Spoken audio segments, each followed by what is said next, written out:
topic on biodiversity, so the whole idea of what I do is trying to understand, why there are more species of animals in one place than another.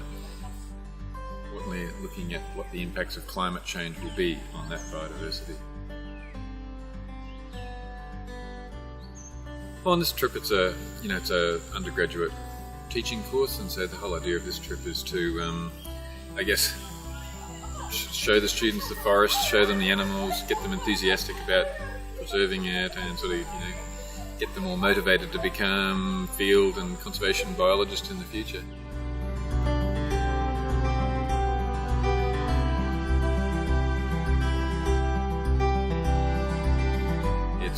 They get lots and lots of concepts and hypotheses and ideas and theory, and now the field trip is the really important bit because it actually makes it real for them.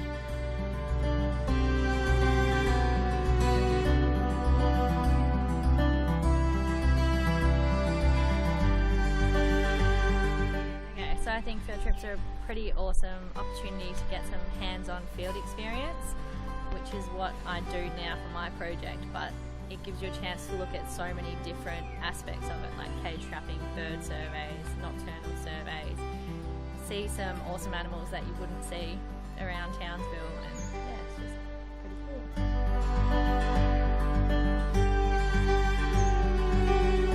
Why did I come to JCU? I came to experience tropical rainforests and to work with world-class researchers, both of which JCU has near at hand.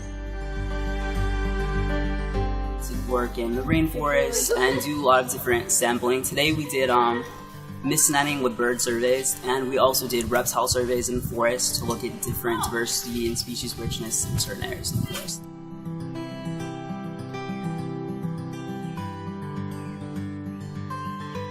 From a teaching perspective, it's good for students to get hands-on work with what kind of activities they can actually apply to research questions. The activities we do are bird surveys, reptile surveys, and spotlighting for mammals, and the students help us collect that data, and that is actually real research that they're collecting.